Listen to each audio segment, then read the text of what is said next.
আসসালামু আলাইকুম। সবাই নিশ্চয়ই অনেক ভালো আছেন। আজ আমি আপনাদের সাথে হেলদি প্রোটিন সালাদের একটি রেসিপি শেয়ার করব। অল্প কিছু উপকরণে খুব সহজভাবে তৈরি করব এই হেলদি প্রোটিন সালাদ। সারাদিন রোজা রাখার পরে ইফতারে বেশি ভাজা পোড়া না খেয়ে এরকম একটি হেলদি প্রোটিন সালাদ যদি খাওয়া যায়, তাহলে রোজা রাখার পরে যে একটা ক্লান্তি ভাব থাকবে শরীরে, সেই ক্লান্তি ভাব দূর হয়ে যাবে। চলেন ঝটপট বানিয়ে ফেলি হেলদি প্রোটিন সালাদ। এই সালাদ তৈরিতে যে উপকরণগুলো লাগছে, নিয়েছি 2 টেবিল চামচ ধনেপাতা, বড় একটা পেঁয়াজ কুচি করে কেটে নিয়েছি, আর নিয়েছি একটা ক্যাপসিকাম লম্বা ফালি করে কেটে নিয়েছি, একটি গাজর,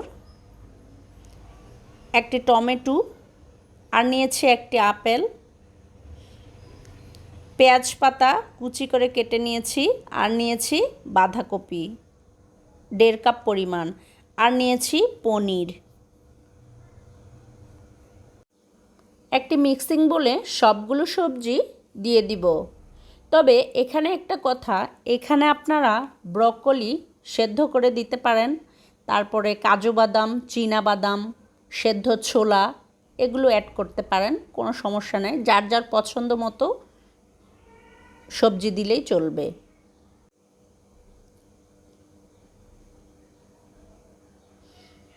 এখানে আমি নিয়েছি পনির। এই পনির আমি বাসায় তৈরি করেছি, আপনারা চাইলে যে কোনো দোকান থেকে কিনেও ব্যবহার করতে পারেন।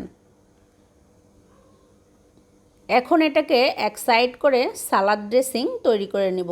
দিয়ে দিচ্ছি 1/2 চা চামচ রসুন গুঁড়ো, 1/2 চা চামচ অরিগানো, দিয়ে দিচ্ছি 2 টেবিল চামচ ভিনেগার, 3 টেবিল চামচ olive oil, extra virgin olive oil নিয়েছি, দিচ্ছি স্বাদ মতো লবণ, আর দিচ্ছি 1/2 চা চামচ গোলমরিচ গুঁড়ো, 2 টেবিল চামচ মধু। সবগুলো একত্রে খুব ভালো করে মিক্স করে নেব। এখানে চাইলে 1 চা চামচ লেবুর রস ইউজ করতে পারেন, কোনো সমস্যা নেই। সবগুলো আমি সালাদের উপর দিয়ে দিয়েছি। এবার খুব ভালো করে মিক্স করে নেব। খুব ভালোভাবে মিক্স করা হয়ে গেছে। দেখেন কত কালারফুল আর কত সুন্দর লাগছে। এটা খেতে কিন্তু খুবই অসাধারণ। ঝটপট তৈরি হয়ে গেল হেলদি প্রোটিন সালাদ। সারাদিন রোজা রেখে শরীরের ক্লান্তিভাব দূর করে দেবে এই হেলদি প্রোটিন সালাদ। আশা করছি আজকের এই প্রোটিন সালাদ রেসিপি আপনাদের ভালো লেগেছে। যদি ভালো লেগে থাকে তাহলে আমার ইউটিউব চ্যানেল সাবস্ক্রাইব করবেন আর ফেসবুক পেজে ফলো দেবেন।